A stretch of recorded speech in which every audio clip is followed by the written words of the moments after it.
Scotland, a land of haunting beauty shaped by centuries of struggle and resilience. Among its heroes, one name stands out: the Black Douglas, James Douglas. His story is inseparable from Scotland's fight for independence, a tale of cunning strategy, brutal battles, and undying devotion to a cause.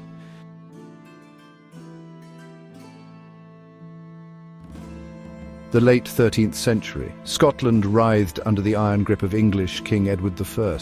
It was in this crucible of conflict that James Douglas was born, his destiny entwined with the fate of his nation. He would rise to become a beacon of hope, a symbol of defiance against tyranny.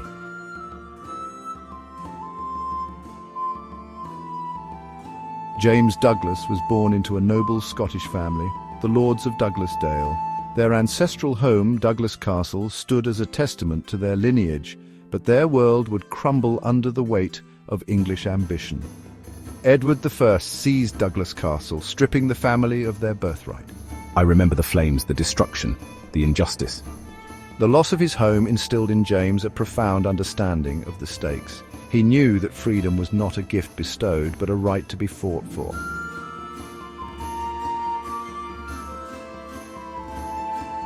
Forced into hiding, James Douglas grew up in the shadow of conflict. He honed his skills as a warrior, learning the art of combat and strategy. I trained every day, pushing myself to the limit. I knew what I had to do. Word of his family's plight reached Robert the Bruce, who saw in Douglas a kindred spirit. Their meeting was the start of a legendary partnership.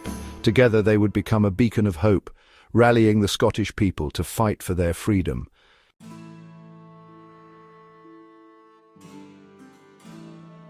Douglas Castle, once a symbol of his family's legacy, now stood as a constant reminder of English oppression. Determined to strike a blow against his oppressors, Douglas devised a daring plan to reclaim his ancestral home. It was Palm Sunday, 1307, when Douglas and a small band of loyal followers, disguised as pilgrims, infiltrated the castle. Once inside, they unleashed a fury that would forever etch their names in Scottish history. The raid, known as the Douglas Larder, was a display of calculated brutality. The English garrison, caught completely off guard, was swiftly overwhelmed. He ordered the castle's well poisoned, the food stores destroyed, and the bodies of the slain English soldiers piled high. The Black Douglas had arrived.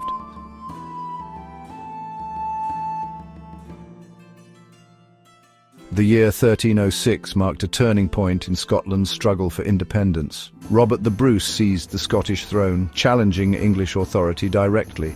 Bruce, recognizing Douglas's strategic brilliance, welcomed the young warrior into his inner circle. Their early campaigns were characterized by daring raids and strategic retreats, exploiting Scotland's rugged terrain to their advantage. Each victory, no matter how small, fueled the flames of rebellion.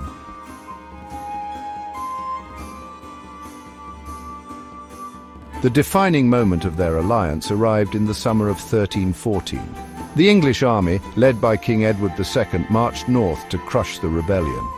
The two armies met at Bannockburn, a seemingly insignificant patch of land destined to become a symbol of Scottish defiance. Douglas, entrusted with commanding a crucial flank of the Scottish army, played a pivotal role in the ensuing battle. The English, demoralized and outmaneuvered, were routed.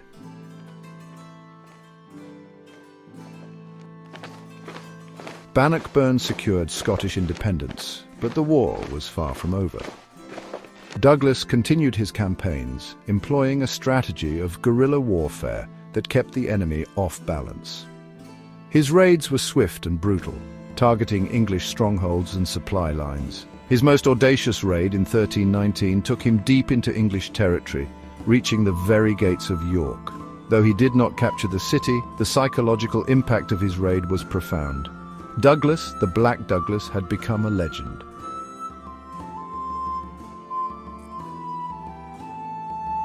The loss of Douglas Castle weighed heavily on James Douglas. It was more than just a strategic stronghold, it was the heart of his ancestral lands.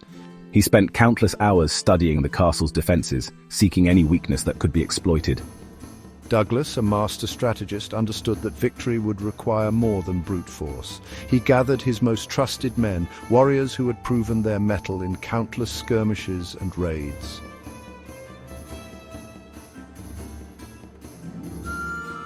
Douglas's plan was audacious, relying on deception and surprise. He knew that the approaching celebration of Palm Sunday presented a unique opportunity. Under the cover of darkness, Douglas and his men exchanged their armor for the rough-spun clothes of peasants. They would enter the castle not as warriors, but as humble travelers seeking refuge within its walls. The plan hinged on perfect timing and unwavering nerve. Douglas exuded an air of quiet confidence, his belief in his men and his plan unwavering.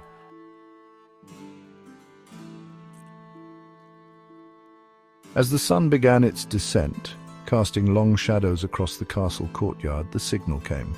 With a roar that echoed through the stone corridors, we threw back our disguises, our weapons flashing in the fading light. The English, taken completely by surprise, scrambled to mount a defense, but it was too late. The element of surprise was their greatest weapon. The English, caught off guard and overwhelmed by the ferocity of the attack, fought bravely but were outmatched.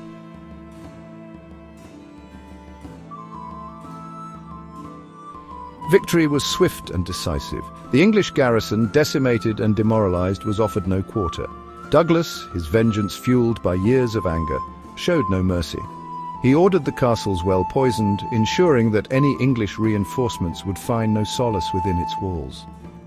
The Douglas Larder, as it came to be known, sent shockwaves throughout England and Scotland alike. From that day forward, he would be known as the Black Douglas, a name whispered both in fear and admiration.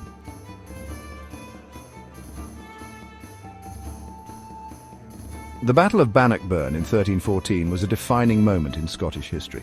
The English army, led by King Edward II, arrived with a force that dwarfed the Scottish defenders. Yet Bruce and Douglas had carefully chosen the battlefield, a marshy plain that would negate the English advantage in cavalry.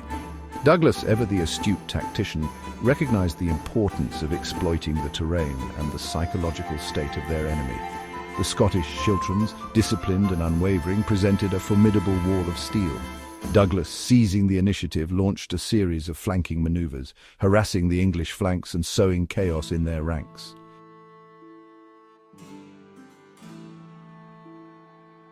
The Heart of Bruce, a sacred charge. Amidst the chaos of battle, James Douglas leads a cavalry charge, his sword raised high. The tide of battle turned decisively in favour of the Scots. It was then that Douglas, sensing the opportunity for a decisive blow, requested permission from Bruce to lead a final desperate charge.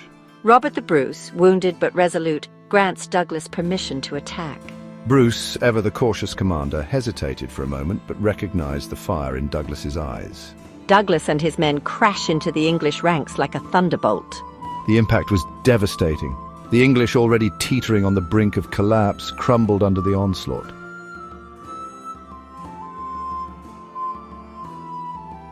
Bannockburn was a resounding victory for the Scots, a testament to the leadership of Robert the Bruce and the strategic genius of James Douglas. The Black Douglas, through his cunning, his courage and his unwavering loyalty, had earned his place in the annals of Scottish history. But Douglas's legacy extends beyond any single battle. He embodied the spirit of Scotland's fight for independence, a spirit characterized by resilience, determination, and a willingness to fight against overwhelming odds for the freedom of their land. He was a master of guerrilla warfare, a strategist who understood the importance of speed, cunning, and exploiting the enemy's weaknesses. His raids into English territory spread fear and chaos, undermining their morale and forcing them to divert valuable resources to defend their own lands. He was a constant thorn in their side, a reminder that Scotland would never truly be conquered as long as men like him drew breath, and though he would meet his end on a distant battlefield, fighting for a cause he believed in, his legend would continue to inspire generations of Scots, a testament to the enduring power of courage, conviction, and the unwavering pursuit of freedom.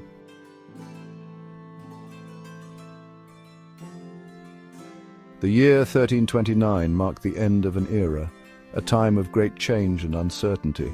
Robert the Bruce, the warrior king who had led Scotland to independence, lay dying, his once mighty frame now frail and weak.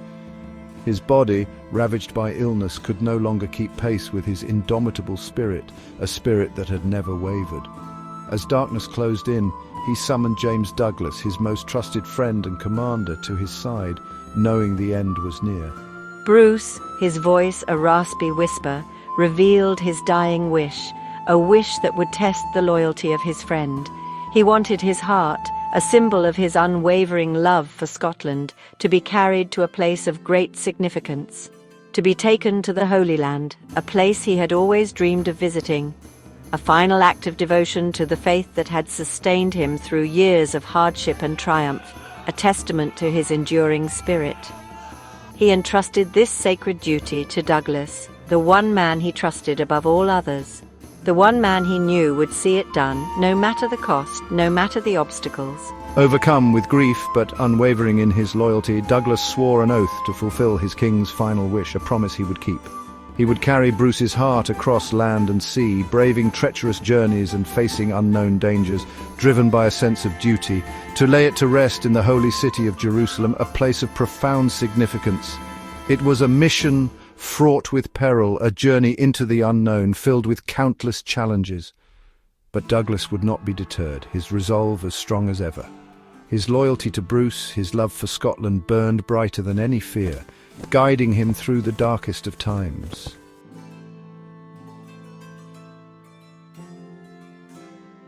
Douglas's journey was long and arduous, filled with countless challenges and obstacles. He sailed across the vast Mediterranean, his small company of loyal knights facing relentless storms and ruthless pirates, their resolve tested with each passing day and night.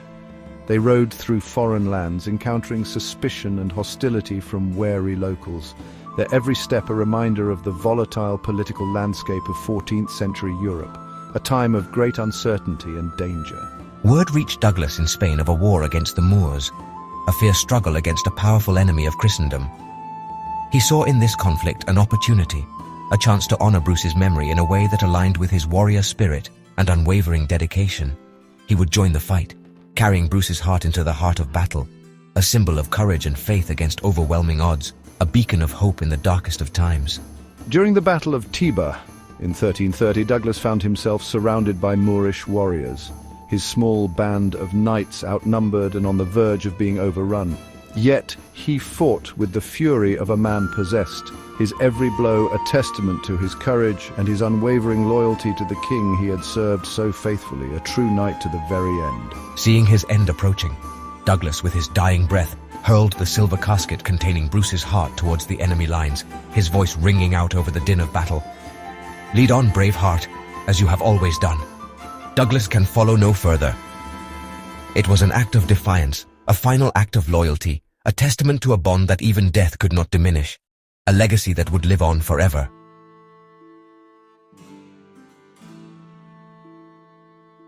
James Douglas, the Black Douglas, was more than just a warrior. He was a beacon of hope for his people. He was a symbol of Scotland's unwavering spirit, a testament to the power of courage, determination, and unwavering loyalty.